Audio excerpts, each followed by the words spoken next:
Welcome back again. Today has been a crazy day. I'm not even joking. I don't even know what that was. It has been insane, and I'm not exaggerating. I will back up a little bit and start from the beginning, kind of. When I was married to my last husband, a lot of my teeth was going bad. I had cavities that went neglected. I had root canals with temporaries that went neglected. I had an abscess up here that went neglected. It was above my tooth. And then it domino affected. I had to have a second root canal on this tooth because I had an abscess on it. The crown in the back had a crack. And so when I left him and came here, I had to have a second root canal and a new crown. This is still abscessed, I think. I'm not sure. Today at work, I was eating 7-layer bean dip, and it was cold, and it hit that tooth, and it really hurt. I had to take a pain pill. I called my dentist, and I went in, but he didn't really see anything to identify with, like an abscess or whatever. So I almost started crying, because I'm like, if I go and they are like, we can't do anything, anything more, they'll have to pull it. And that is freaking me out. Freaking me out. I don't want to lose my front tooth at all. And I'm really emotional about it. I know I can have an implant or dentures, but I don't want that. I was always up to date on my teeth and everything, and that was one of my goals, is to take care of my teeth. I'm waiting to go see a specialist on that. Now I want to talk about my heart. I want to remind you why this happened. Okay. I had the stress test done. My cardiologist nurse calls me. Yeah, she calls me because I had messaged, because I hadn't heard from him in over 24 hours. And I said, so I assume my stress test turned out okay. And then she gives me a call. And mind you, I had my stress test paper. I printed it. I had it in front of me when she called. Ironically, she read out number 2 to me, the one that was my concern. The one that said you have to be between 55% and I think it was 65%. I might be off. Mine said 97. Well, she read that to me, and she goes, the doctor said that you do have narrowing of the left valve, and the 97% he's really concerned about. So you need to come in and discuss options. Okay, that really scared me. Like I said, I didn't want surgery or anything, so it really wasn't that big of a deal. So I go in, and I'm getting prepared to maybe be told we're gonna put you on medicine or whatever, And he comes in, and how you doing? And I said, I'm so exhausted, and which I have been. And he stops and he looks at me kind of awkwardly, and he goes, why? And I said, well, honestly, I don't know. And he goes, oh. And then he goes, looks at the papers, and he's scribbling on it. And I'm like, why is he writing on that? We haven't discussed anything. And he goes, well, everything came back okay. And I'm like, what?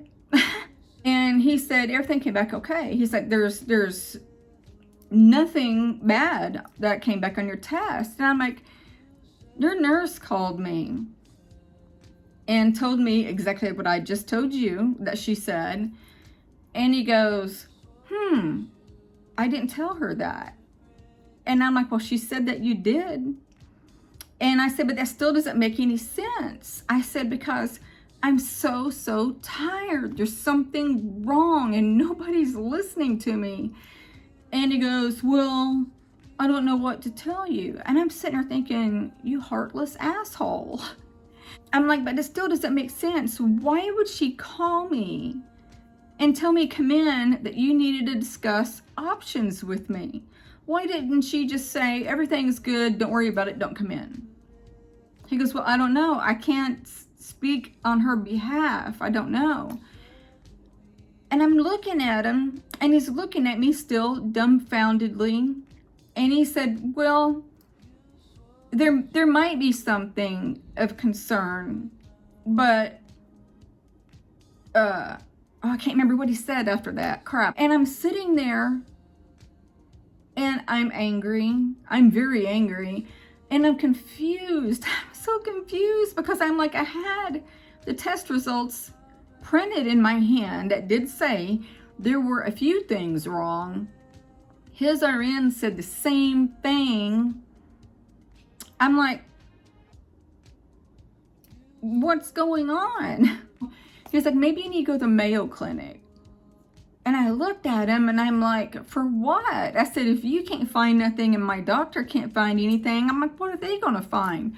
Well, that's what they're there for. They really dig in and try to look. And I'm like, at this point, I just kind of just wanted to walk out and just leave. And as we were walking out the door, he's like, I'm going to have a talk with my nurse because she shouldn't have said that to you because it's not what I said. And I'm like, yes, please do so. Well, he said he wanted to see me back in 6 months. I don't know if I said that or not. And at first I said, okay. But I was so confused, mad, and angry and all this other stuff that I didn't think that through. But I go out to the receptionist and I do a 6-month thing and I go out to the car and I'm just sitting there. And I'm like, none of this makes sense. I am so freaking confused. And so when I got to work, I sent them a message and I said, if there's nothing wrong with my heart, then why am I coming back in 6 months?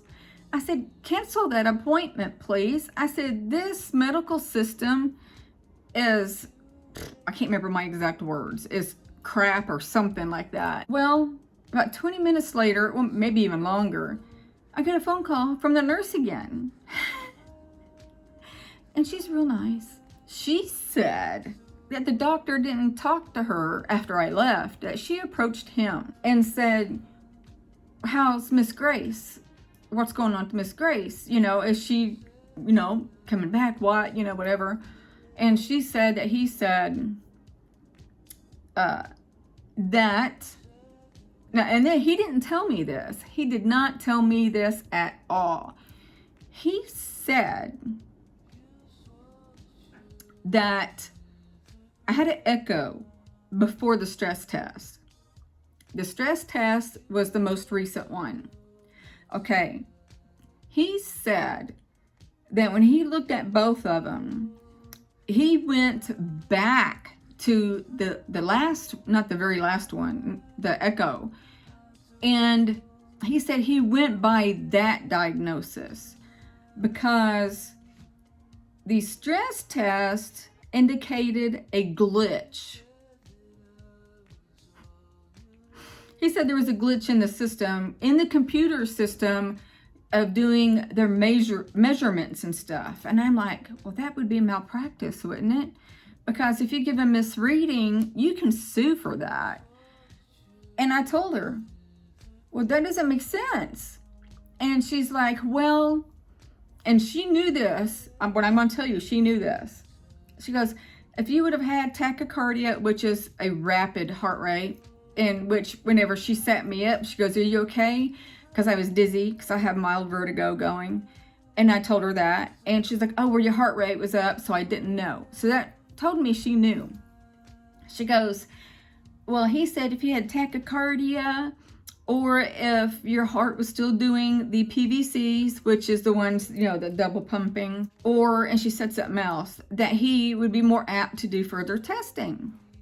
And I said, I told him that I did, and he should have indicated my rapid heart rate when I was there. And I said, I told him, none of this makes sense because my heart is still doing what it's doing all day long. And then she tells me, oh, well, if that's true, we need to put you on a 30-day Holter monitor, not a 24-hour one. And I'm like, I told him that when I was there. And he said, everything is fine. And I'm like, what the hell? So then she goes and she tells me the Holter monitor that I wore for 24 hours that indicated I had PVC and PAC was the electrical part of the heart.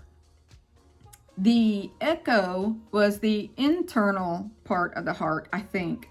I might get these last two confused. And the one I just had, the stress test, was the outer, or vice versa. And she said, if you're still having this, we need to do that one. If you're still having that, we need to do this one. And I'm like, what? I'm like, none of this makes sense. I said, and I keep saying that because it's true. I'm like, I told him all of this when I was in there. And he said, but you're fine. She just repeated herself. And I said, please don't repeat yourself again. I said, I'm a medical assistant. I am aware of these machines and how they work. Although I get the last two confused, inner, outer, whatever. She's like, oh, okay. I said, I tell you what. I said, I just put in a referral to go see another cardiologist. And if they do find something, I will sue you. Or I actually said, I will sue this doctor, the cardiologist. She just goes, oh, well, okay. And I said, well, thank you for your time. And I hung up. And I'm like, why would his nurse call me and tell me that he said these things, freak me out, where I tell my family? Then he says, everything's fine. Well, what about discussing options? What about you were concerned with my narrow heart valve and the gushing of blood through it? And the machine that had a glitch in it, how can you discard one and rely on the other? You would think that he would combine all of them together and come up with an outcome. None of this makes sense to me, because my heart's still doing what it's doing. Yes, it's painless, but that's normal. I'll give you that. That is normal, but it doesn't mean it's not damaging your heart. The rapid heart rate, which is I've had here a lot lately, since my heart's been doing what it's doing, that's damaging my heart too. Well, that will eventually damage my heart, but all of it combined, what all it's doing,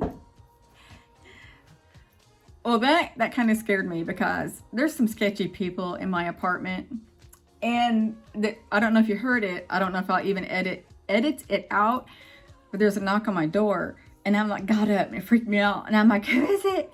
What's my downstairs neighbor? I love them. Well, he said, so Nicole, his wife, made cookies, and she gave them to me for Christmas. I'm like, I love cookies. So I forgot where I left off. So anyway, I'm just going to see another cardiologist, because this just don't sound right. And it's very frustrating, because I know something's wrong. I'm not exhausted for no reason. I've been tested for cancer, thyroid, low vitamins, everything. All the blood work they could do, everything is normal. I mean, something, it doesn't make sense. And it's driving me crazy. It really is. And my intuition says it is my heart. And the way it feels and what it does, I mean, it's not going to do what it's doing for no reason at all. I'm not going to go see him in 6 months. I am going to see the new cardiologist. Hopefully. I had to message my nurse practitioner and say, can you please give me a referral to, I can't remember the name of it, but one of my coworkers' husbands went there, because Mercy did the same thing to him and he almost died. He went to this other cardiologist place out of this network that I'm in and that he was in, and see if I can come up with something. But I just don't think that you would sit here and say that was a wrong measurement, the computer glitched. Now, is this is how I'm thinking too. Is the computer glitching on every patient that was stuck in that machine for all day that day? Or was it just me that it glitched on? None of that makes sense. And I'm sure that all the patients that were seen on the same day I was, that the computer was glitching on everybody. That doesn't make sense. This is a very, very expensive piece of machinery. It's like similar to a CAT scan, but instead of going in a circle, it would come around you like this. all the way around, then it would stop and then go back. How is that possible? It doesn't make sense. I will keep you guys up to date. I've been kind of stressed out and angry all day. I haven't even called my oral surgeon yet for these to get removed. And I messaged them. I don't know what's going on with that. And now I have to wait throughout the holidays, which is a pain in the butt. When I get done this video, I need to take a pain pill because this one's hurting again. So I love you guys. I'm going to get off here. I had a late start today. It's already 8 o'clock. I have to edit this, put it up, and take a shower. I'm working from home tomorrow, so I have to get up at 5, but I have to get up at 6. I love you guys. Thank you for putting up with me. Sometimes I feel like I'm losing it. I hope you're doing well, and I'm sending you love, light, and peace. Bye.